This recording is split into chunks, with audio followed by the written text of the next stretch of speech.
Il ne t'a pas insulté. Il ne t'a pas humilié publiquement. Il n'a pas élevé la voix. Et pourtant, quelque chose en toi s'est contracté. Tu as souri. Mais ton corps s'est tendu. Tu as dit « ce n'est rien ». Mais ton énergie a chuté. Et le plus troublant dans tout ça, c'est que tu n'arrives pas à expliquer pourquoi. Alors tu doutes, tu rationalises, tu te dis que tu exagères. Mais si ce malaise avait une cause précise, et si ton intuition voyait quelque chose que ton mental refuse encore d'admettre? Aujourd'hui, nous allons parler d'un sujet que peu de gens osent nommer, mais que beaucoup vivent en silence.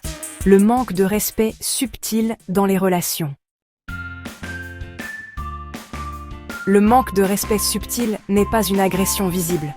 Ce n'est pas une insulte claire. Ce n'est pas une violence évidente. C'est une sensation diffuse, un inconfort constant, un léger sentiment d'être diminué. C'est quand on t'écoute sans vraiment t'entendre, on minimise ce que tu ressens. On te fait sentir que tu demandes trop, sans jamais le dire clairement.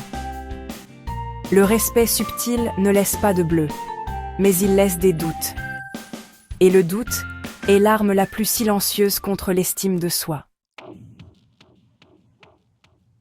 L'invalidation émotionnelle. Quand tu exprimes un ressenti et qu'on te répond « ce n'est pas si grave », ce message dit en réalité « ce que tu ressens n'a pas de valeur ». L'humour qui rabaisse. Des blagues déguisées, toujours aux dépens des mêmes personnes.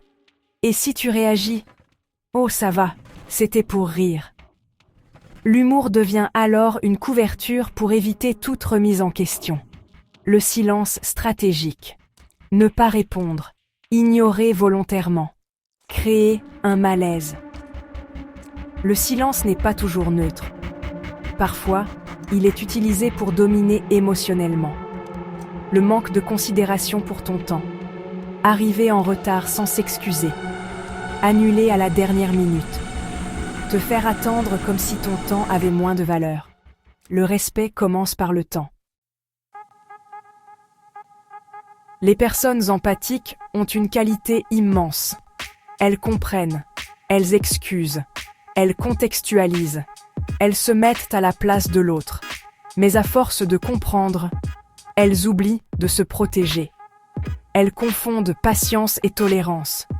Elles confondent bonté et sacrifice. Et malheureusement, certaines personnes testent inconsciemment jusqu'où elles peuvent aller. Tu ressens souvent, de la fatigue après les échanges, une tension intérieure inexpliquée, le besoin de te justifier ou même la peur de dire ce que tu penses vraiment. Pose-toi cette question essentielle. Est-ce que je me sens plus libre ou plus petit après cette relation? Ton corps sait, ton intuition sait. Le respect ne crée pas d'oppression intérieure.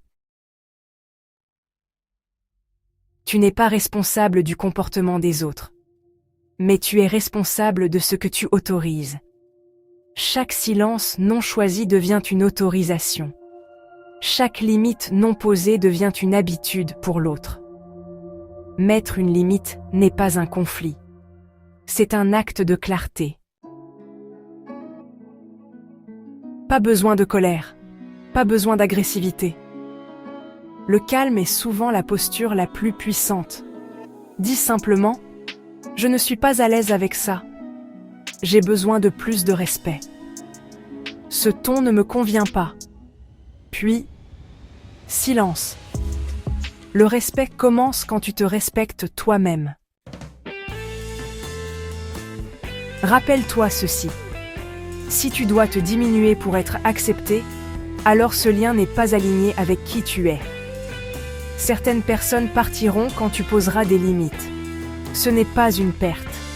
C'est une libération. Le respect n'est pas négociable. Il est fondamental. Et tu mérites d'être traité avec considération, présence et dignité.